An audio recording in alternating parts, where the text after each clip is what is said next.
Hey guys, Professor Bill, Comic Book University, and Infernal Hulk, issue number 1. I'm not in a really great mood because I just did this review, and for some reason my mic is acting up. It's probably because of the wind outside. Anyway, if it doesn't work this time, you'll never know because I'm not doing a third one. Anyway, loved this comic book. Loved it enough that I'm willing to do a second review for it, even though it's technically the same one. And somehow I got to remember all the cool stuff that I'd said in the first one. Anyway, let's get talking about who made this comic book. We'll move on from there. I'm also going to stay really close to my mic. Anyway, this issue is called Rise. The writer is Philip Kennedy Johnson, henceforth and hitherto to be known as PKJ. Artist, Nick Klein. Matthew Wilson on color art and VC's Corey Petit on letters. Nick Klein also does the cover. There are 3 variant covers out there, and they look great. Just check out the previews pages for those.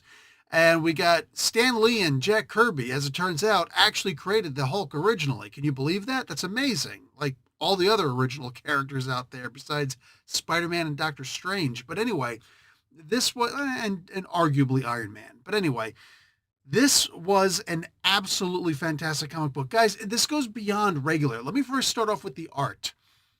What do you call it? Nick Klein murders every single person ever when it comes to the interior comic book art. He does the cover art also, which is fantastic, and I love it. But look, some of the best artists that exist today in comic books are only cover artists. Carmen Carnero is one of the few that doesn't quite fit that, but we're talking about the Alex Ross level peeps, right? Now, Nick Klein, right here, right now, showed with many aspects in here that this guy is top shelf when it comes to comic book artists, current day. All right. Is he today's Alex Ross? I don't know. Probably not. That's probably Carmen Carnero. But I'll tell you what, I will say right now that when it comes to the physics of impact, the physics of being shot, having your head blown apart by a thunderclap, little things like that, drawing human physics.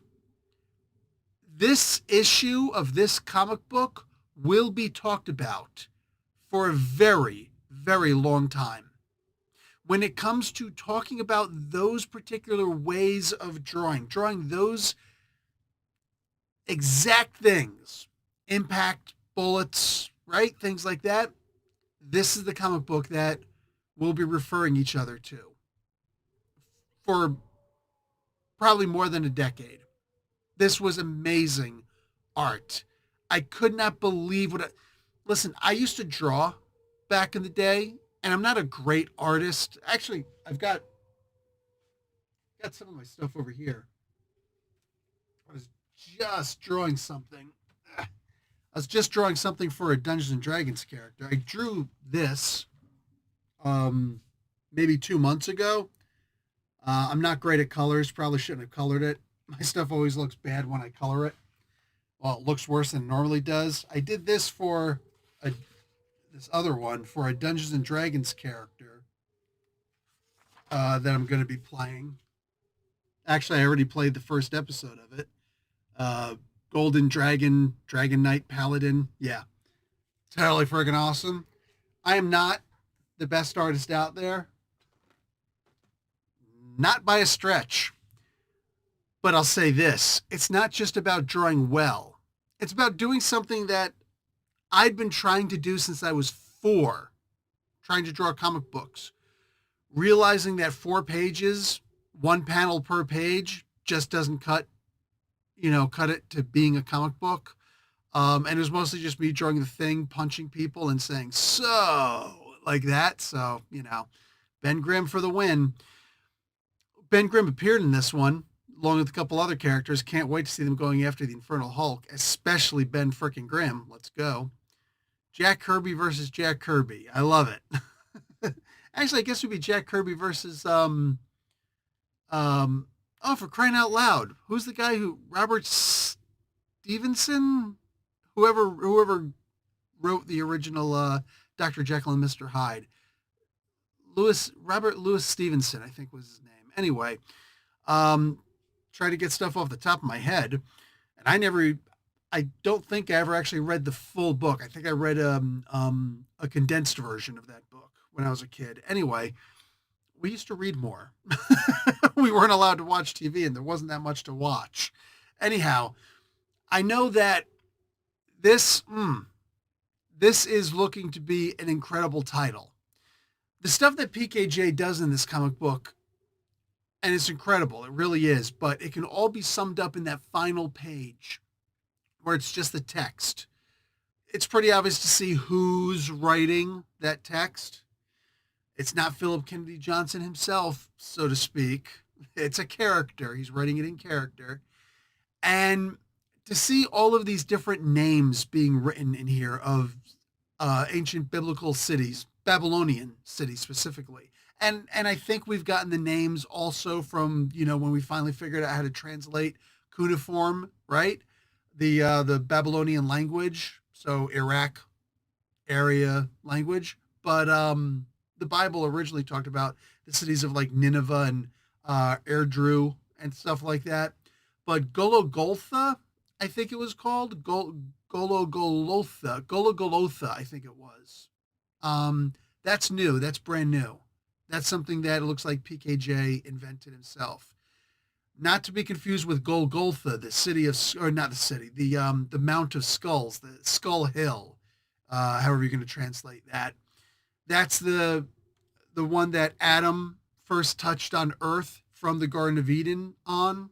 It's said that that's where his skull is buried.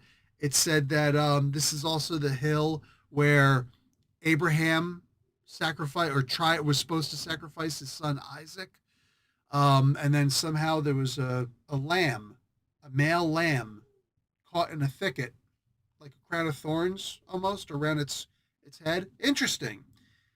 And then somebody who was actually a son that was sacrificed, Jesus, also on that's Golgotha. That's where the cross, the three crosses, were, with the two thieves, one on either side. Interesting, right? But anyway, that's Golgotha. Golgotha, however you pronounce that, is a city, a living city that PKJ wrote. Listen, I don't want to get too into this because we're still not there yet. But this dude put so much in that one page of writing in character.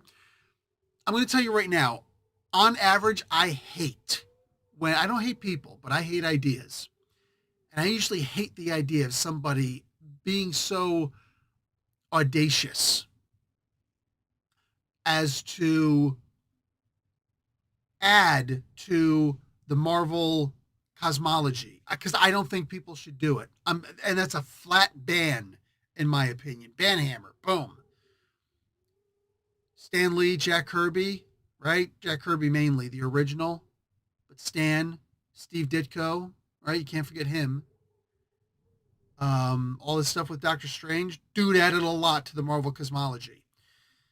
Jim Starlin, don't you ever put past him the stuff that he's contributed. Roy Thomas, the ultimate godfather of that stuff, and even Jim Shooter. The stuff that these men have put into creating the cosmology of the Marvel Universe, no. I hate when somebody just willy-nilly comes along, and I'm only going to say one name, because there are several names that I don't have a lot of good things to say about, that I'm not going to add bad things to, but someone who you guys know I respect tons and tons is Al Ewing. Love almost anything this guy does. And yet, I don't want to see this freaking guy go and add to the Marvel cosmology. I hate when he does it. But somehow when PKJ does it, he's like the other. That's the thing I got in my head, the Weaver, right? The Grand Weaver, who's not just throwing things into the cosmology. No, this son of a gun is actually looking at this stuff and finding ways to weave his characters as though they were always there. And they fit and they don't contradict the stories that have already existed. Very few people have the capability of doing that. In fact, I can only think of one, and I'm talking about him right now. This guy is amazing. The stuff that PKJ is putting out is utterly amazing. And just watching him weave this web, adding characters as though they've already existed this whole time, is utterly amazing. Utterly amazing. Guys, don't you ever sleep on Philip Kennedy Johnson. You want to sleep with him? Just make sure you have his permission first. But this is a family channel. But don't ever sleep on him. Like my cat sleeps on my legs? No, very different. Don't sleep on this man. The dude is amazing. And if you snooze, you lose. I'm not trying to lose. I am loving this tapestry that he is putting together. Like the video, watch an ad. Don't forget to buy the book. Professor Bill, Comic Book University. Class dismissed.